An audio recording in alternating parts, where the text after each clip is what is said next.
Welcome to I news. BRS ఎమ్మెల్యేలు ఒక్కొక్కరు car దిగుతుండడంతో గులాబీ బాస్ కేసీఆర్ ఫుల్ టెన్షన్ లో పడ్డారు. సీనియర్ నాయకుడు పోచారం శ్రీనివాస్ రెడ్డి పార్టీ మారడంతో పరిస్థితి తీవ్రతను కేసీఆర్ గుర్తించారు. కాంగ్రెస్ ప్రచారం చేస్తున్నట్లు 21 మంది పార్టీ మారితే జరిగే ప్రమాదమే కేసీఆర్ ను కలవరపరుస్తోంది. శివసేన మాదిరిగా పార్టీ చీలి బీఆర్ఎస్ మీద తన పట్టు పూర్తిగా సడలిపోయే ప్రమాదం ఉందని హడలిపోతున్నారు. దీంతో హడావిడిగా పార్టీ నేతలైన హరీష్, కేటీఆర్ లను ఫామ్ హౌస్ కు పిలిపించుకొని మంతనాలు జరుపుతున్నారు. ఎమ్మెల్యేలకు వరుస పెట్టి ఫోన్లు చేస్తున్నారు. ఓటమి శాశ్వతం కాదని, త్వరలోనే మంచి రోజులు వస్తాయని, మన వ్యూహం మనకుందని నచ్చ చెబుతున్నారు. అయితే ఎమ్మెల్యేల నుంచి అనుకున్నంత సానుకూల స్పందన రావడం లేదని టాక్. బీఆర్ఎస్ అధినేత కేసీఆర్ కు పార్టీ ఖాళీ అవుతుందేమో అనే టెన్షన్ పట్టుకుంది.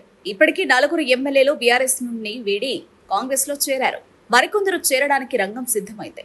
ఇప్పటికే చాలా మంది ఎమ్మెల్యేలు ముఖ్యమంత్రి రేవంత్ రెడ్డిని, మంత్రులను కలిశారు. కనీసం 21 మంది ఎమ్మెల్యేలు పార్టీ మారతారని టాక్ వినిపిస్తోంది. ఇదే జరిగితే పార్టీకి, తన నాయకత్వానికి పెద్ద నష్టం తప్పదని కేసీఆర్ గుర్తించారు. పార్టీ ఎమ్మెల్యేలలో ఎక్కువ మంది పార్టీ మారి తమదే అసలైన బీఆర్ఎస్ అని ప్రకటించుకుంటే పెద్ద చెక్కే వస్తుంది. దీంతో వెంటనే రంగంలోకి దిగి నష్ట నివారణ చర్యలు చేపట్టారు. పార్టీ సీనియర్ నాయకుడు, మాజీ స్పీకర్ పోచారం శ్రీనివాస్ రెడ్డి పార్టీ మారడం కేసీఆర్ కు పెద్ద షాక్ గా మారింది. ఆయనే పోతే ఇంకెవరు ఉంటారనే ప్రశ్న బీఆర్ఎస్ వర్గాలను వేధిస్తుంది. కేసీఆర్ కి కూడా పరిస్థితి అంతు చిక్కడం లేదు. దీంతో వెంటనే ఏం చేయాలనే విషయంపై చర్చించేందుకు పార్టీ ముఖ్య నాయకులైన హరీష్ రావు, కేటీఆర్ లను ఫామ్ హౌస్ కు పిలిపించుకున్నారు. ముగ్గురు కలిసి ఎమ్మెల్యేలను కాపాడుకునే వ్యూహం రచించి అమలు చేస్తున్నారు. అందులో భాగంగా కేసీఆర్ శుక్రవారం రాత్రి నుంచి పలువురు ఎమ్మెల్యేలకు ఫోన్లు చేసి మాట్లాడుతున్నట్లు సమాచారం. అసెంబ్లీ, పార్లమెంట్ ఎన్నికల్లో ఓటమితో బాధపడవద్దని, పార్టీకి తప్పక భవిష్యత్తు ఉంటుందని కేసీఆర్ వారికి నచ్చజెప్తున్నట్టు తెలిసింది. కాంగ్రెస్ ప్రభుత్వంపై వ్యతిరేకత ప్రారంభమైందని, త్వరలోనే బీఆర్ఎస్ అధికారంలోకి వస్తుందని, ఇందుకోసం తమ వద్ద ప్రత్యేక వ్యూహం ఉందని కేసీఆర్ వారికి చెబుతున్నట్లు సమాచారం. అయితే ఎమ్మెల్యేల నుంచి పెద్దగా స్పందన రావడం లేదని ఫామ్ హౌస్ వర్గాలు చెబుతున్నాయి. చాలా మంది ఎమ్మెల్యేలు ఫోన్లకు రెస్పాండ్ కావడం లేదని, లైన్లోకి వచ్చిన వారు కూడా ముక్తసరిగా మాట్లాడుతున్నారని చెబుతున్నారు.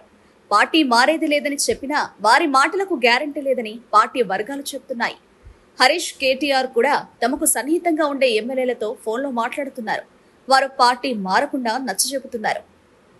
ఎక్కువ మంది ఎమ్మెల్యేలను పార్టీలో చేర్చుకోవాలని కాంగ్రెస్ ప్రయత్నాలు ముమ్మరం చేసింది. ఎమ్మెల్యేలను కాపాడుకోవడానికి బీఆర్ఎస్ కూడా అదే స్థాయిలో ప్రయత్నాలు చేస్తుంది. దీంతో రాష్ట్ర రాజకీయం రంజుగా మారింది.